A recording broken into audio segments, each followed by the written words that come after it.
Mu Rwanda, RIB, urwego rw'igihugu rushinzwe ubugenzacyaha, ejo rwahase ibibazo Madame Rwigara Adeline, umufasha wa nyakwigendera Asina Paul Rwigara. RIB yamuhamagaje ishingiye ku itegeko rigenga imanza nshinjabyaha.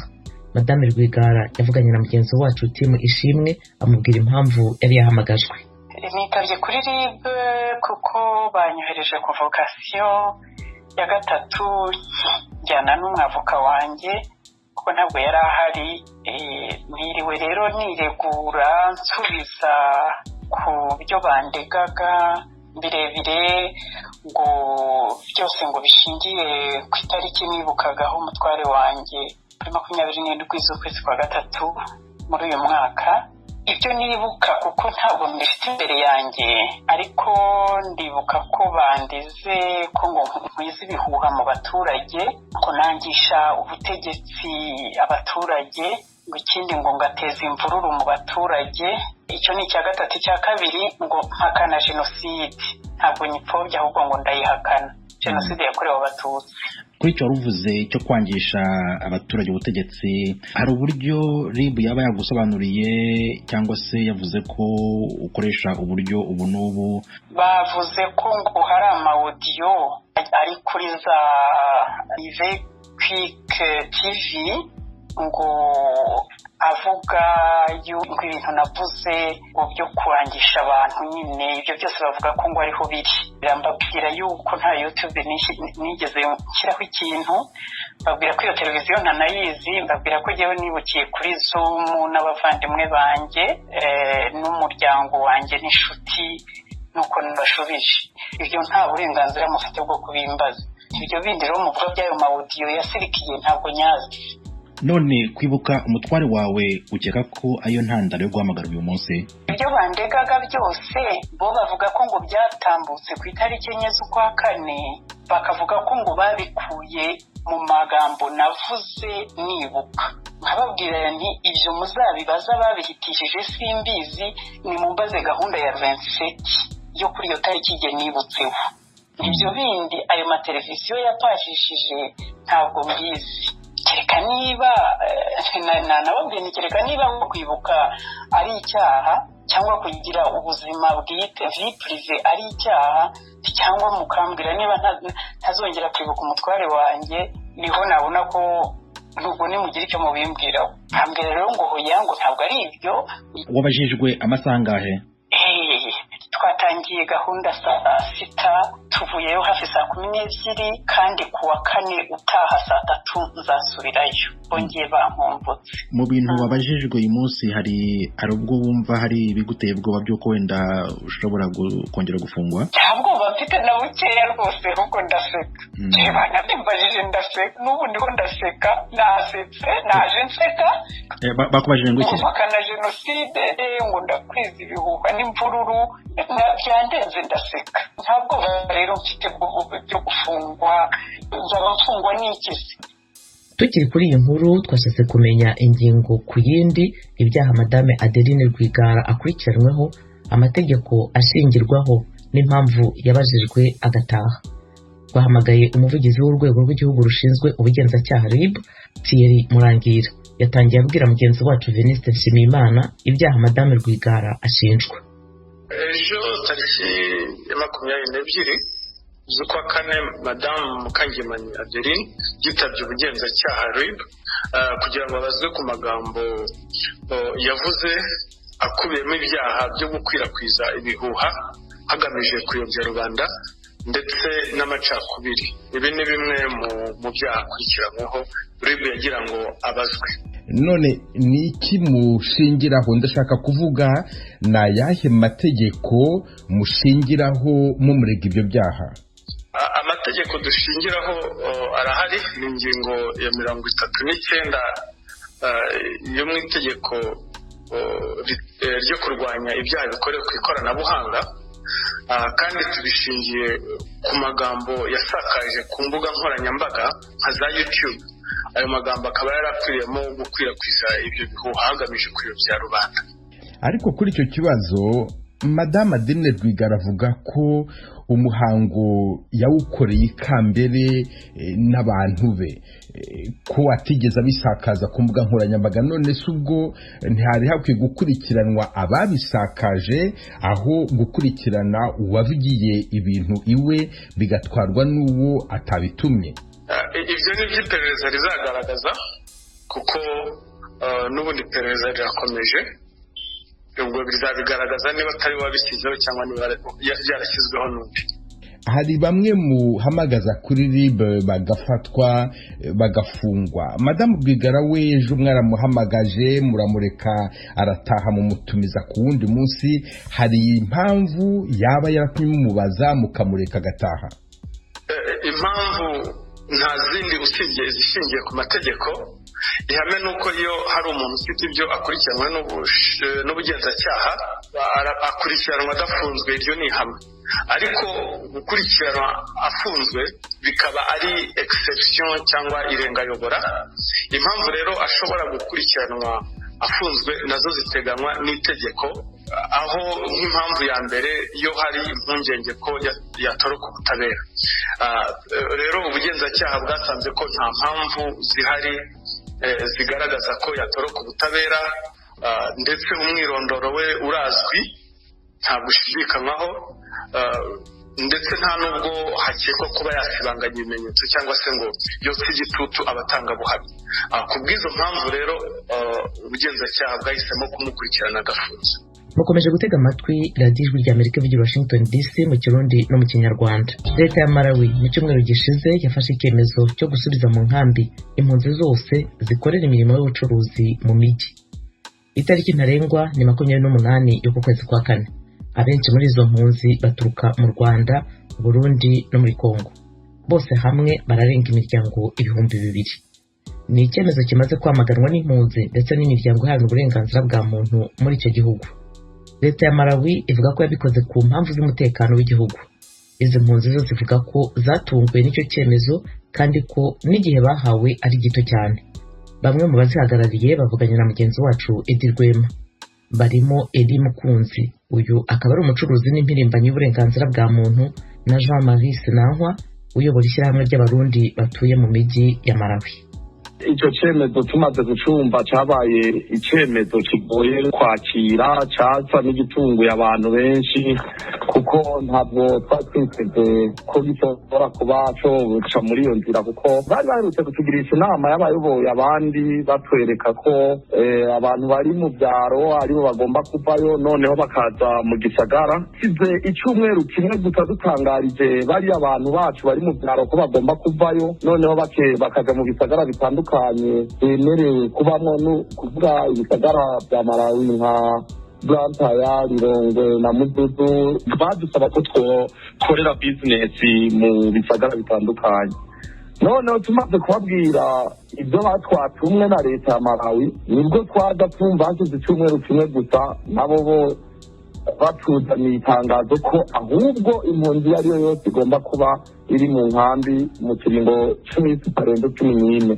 byari ibintu bitangaje cyane. Hanyuma bwana Eli Mukunzi, nawe utuye aho ngaho mu gihugu cya Malawi, wavuze ko nubwo uri umushoramari ndetse uri n'impirimbanyi y'uburenganzira bwa muntu, mwebwe ubwanyu mumaze kumva iki cyemezo cya leta, mwebwe mwacyakiriye gute? Ese musanga impamvu zibiri inyuma ari izihe? Kumva iki cyemezo cya leta byaradutangaje cyane bituma iminsi mike baduhaye, iminsi itarenze 14, bakabwira abantu na kera bahawe uburenganzira nubwo butari buri explicite dans la loi, ariko iyo umuntu yemerewe na leta agahabwa icyo twita token, nubwo ni nk'ari indangamuntu imwemerera kwirwanaho hanze y'inkambi. Ni ukuvuga ko leta byibuze irayatoreye ko umuntu ajya gushaka ubuzima. Abantu bamaze byibuze imyaka 15 bafite icyo cyangombwa, badafata n'imfashanyo za HCR, bakaba baraje bakirwanaho ko bashoboye, abana bakiga, bakaba bari mu mashuri, hari n'abafite abantu mu bitaro. Rero kujya kubwira abo bantu ngo ufite iminsi 14 y'uko ugurisha utuntu twose ufite, abana bawe bari muri interina bari mu ishuri barimo barategura ibizami ngo bavanemo ubasubirane mu nkambi. Abantu bashakanye n'abanyagihugu ngo nabo bafata utwabo basubire mu nkambi. Noneho hakaza ikibazo ngo se umuntu ashakanye n'umunyagihugu ubwo arafata uwo munyagihugu amujyane mu nkambi cyangwa baratandukana. Ubwo ni ikibazo gikomeye cyane cyaradutunguye. Noneho cyadutunguye cyane noneho nuko kwitabaza HCR tuyibaza ngo se muraturengera iki, muradufasha n'iki. bo ntacyo batubwira ngo mutegereze gusa, kandi uko dutegereza niko iminsi igenda hasigaye iminsi iri munsi y'itandatu. Kandi uko tuzi ibintu hano harimo abagira nabi, abantu bafite imigambi mibi, ni abantu bakeya ariko bateza akavuyo ku buryo ushobora gusanga abantu basahuwe utuntu duke bavunikiye bagezeho, tubafasha kubaho, tubafasha abana babo kwiga, tugasahurwa tugatwarwa. Ubwo icyo ni ikibazo cya mbere. Ariko noneho ikibazo gikomeye cyane muri iki gihe cy'icyorezo cya covid, inkambi ya Zareka igenewe kubamo abantu 10,000, ariko ubu ngubu barashaka gushyiramo 50,000 by'impunzi. Ubwo se tukibaza ko deja ubu ngubu bizwi muri statistique ko muri Zareka harimo abantu barimo ubu ngubu ko harimo ahantu hari ka nyinshi za covid. Ubu noneho kurunda izo mpunzi zose aho ngaho, ubwo si nkaho hari ukubura n'ubundi azinaze muruzi kuvuga ngo azibagirwe. Rero si twumva ukuntu hase nta kivuga, guverinoma nayo twayibaza ngo se iki kibazo ko mukibona ikibazo societale, ikibazo economique, kubera abo bantu bafite utuntu duke bavunikiye, ikibazo cy'abana, ikibazo noneho kijyanye n'ubuzima bw'abantu muri ibi bihe bya covid-19. Ni gute bafata icyemezo gutyo? Twanababaza ngo mbese ibibazo ko mubibona murabigenza gute? Bakavuga ngo hoya mubanze muzinga utwanyu musubire mu nkambi, ikibazo tuzagenda tukiga kaparaka mwaje kugera mu nkambi. Rero bikadutangaza na HCR bikatuyobera ibyirimo, mbese kubera ntabwo iri baraharanira ikiremwa muntu nk'uko ari inshingano zayo. Jean Marie, wumvishije ibyo Eli yaravuze, ahanini impungenge afite z'abanyeshuri mwari musanzwe mukora. Kuri mwebwe mukeka ko impamvu leta yafashe icyo cyemezo ari iyihe? Dore ko minisitiri ushinzwe umutekano mu gihugu Richard Kimwendo Banda yavuze ko gufata icyo cyemezo ahanini bishingiye ku mpamvu z'umutekano w'igihugu. Mwebwe mwemeranya nawe? Nanjye icyo nshobora kwibaza ikinyisha inyuma y'ibyo bintu ni uko turebye hari akagwi k'abantu bafite n'abaroya bagiye baburana basaba ko nkumbure impunzi zatwaye bizinesi z'abanyagihugu. Na none ako kagwi rero karakomeje igihe kitari gito, kagenda kabaza. Gusa ibyagiye kuducungura nuko leta igihe yafata iyo ngingo yayifashe UN ata raporo yarose, kuko aba UN twashoboye kugiriranira inama tumaze kumva icyo kibazo. Twagiraniye inama nabo, turabaza ibibazo nk'abayobozi, turababaza duti mbega iki kibazo kidushikiye mwaba mukizi? UN nayo iravuga iti oya, ntabwo turabimenya icyatumye leta ibikora, ariko tugiye kugira ngo tubabarize. Noneho twebwe hanini twibaza nkumbure ko leta yahavuye yumvira uwo mugwi w'abanyamarawi wari umaze igihe kitari gito, guhera mu gihe cyashize mu mwaka uheze, ugenda usaba ko nkumbure impunzi zishobora kuva mu gisagara. Ariko twebwe twagize impungenge. Nkanjye iki gisagara cya Rirongwe ndakimazemo imyaka 18. Kumbwira rero ngo genda mu nkambi ya Zareka, kandi inkambi ya Zareka ni hamwe ahantu ubuzima nk'uko mugendambere yabivuze ni ubuzima bugoye, kuko ugiye kureba ubuzima ahantu bumaze imyaka 18. Nahageze ndi umusore muto, akiri muto, ubu ndi umugabo ukwije imyaka 36, kandi nkaba ndi muri kino gisagara cya Rirongwe. Mfise abana nk'uko yabivuze biga nabo bamenyereye, ndetse n'ururimi rw'impunzi ntabwo ururimi rw'ikirundi nta nubwo abana b'ibanze bashoboye no kukivuga, ibyo byose umuntu akabyibazaho ugasanga biragoye. Hanyuma se Eli, hasigaye iminsi mike cyane kugira ngo icyo cyemezo gishyirwe mu bikorwa. Mwavuze ko mwagerageje kuvugana n'ishami ry'umuryango w'abibumbye ryita ku mpunzi HCR, ariko naryo rivuga ko ryatunguwe n'icyo cyemezo. Ubu ngubu harakurikiraho iki? Ese hari amahirwe ko leta ishobora kwisubiraho kuri icyo cyemezo muri iyi minsi mike isigaye? Ayo mahirwe ntabwo twapfa kuyizera. Icyo duharanira nacyo dushaka no kubashimira radiyo Voix de l'Amérique kuba muduhaye akanya ko gusobanura ikibazo cyacu. Ikibazo cyacu nibyo kugisobanurira abantu mu Kirundi no mu Kinyarwanda bituma abantu babayifone, ariko ntabwo dusaba ko abantu batwumva, abantu bateze amatwi ari ukutwumva gusa. Ibyo ku muntu kutuzirikana mu masengesho turabisaba kandi biranadufasha, ariko turabasaba ko badufasha kwegera ayo mashami atandukanye, yaba ari za Amnesty, yaba ari za Human Rights Watch, yaba ari za HCR, yaba ari za Union Européenne, yaba ari mbese amashami yose ashobora kurwanira ikiremwa muntu, kubera aka karengane turimo bose ntabwo tutagize à l'intérieur y'igihugu. Kwegera abapolitisiye nkuriya minisitiri wa Homeland Security mu binyamakuru mwabonye ko yavuze ko nta kintu atazisubiraho, tandis abantu ba Human Rights binaha bavuga ko rwose uko leta zemera ryitwaramo nibakomeza gutya iriya tariki ya 28 nigera hashobora kuzaba ibyo bita xenophobic violence nk'iyo twabonye muri 2019 muri Afrique du Sud, kubera justement leta irimo byitwaramo nabi. Noneho abaturage bamwe, abantu bafite urugomo, ukuntu abo bantu baba bishyizemo ko impunzi zaje gufata utuntu twabo kandi impunzi zaraje zikirwanaho. Nta kindi impunzi zazanye kiruta abo bazasanze aha, usibye gushaka kwirwanaho ngo baramuke. Rero abo bantu iyo leta itabikurikiranye neza, polisi ngo ibigemo ibintu bigende ku murongo, abo bantu nibo babigenderamo bagatangira bagasahura bakiba, ndetse natwe tuba tuvuga Ikinyarwanda cyangwa tuvuga Ikirundi cyangwa Iringara, natwe tukamburwa kandi dufite ibyangombwa bikwiye.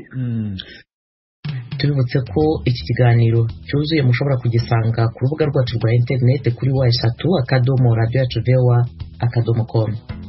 Nshuti mwarimo duteze amatwi, aha niho dusoreje amakuru yacu yo kuri iyi saha. Ndabashimira cyane kuba mwahisemo gukurikira radiyo Ijwi ry'Amerika, nshimira na bagenzi banjye bamfashije gutegura aya makuru no kuyabagezaho. Washyize hamwe amajwi ni Fatuma Karara Arimasi. Ibiganiro byari bihagarariwe na Frederic Nkundikije, naho kuri mikoro mwari kumwe nanjye Eugenia Mukankusi wafashije kuyakurikira. Tubasizeho mwese tubifuriza amahoro n'amahirwe muri byose aho muri hose.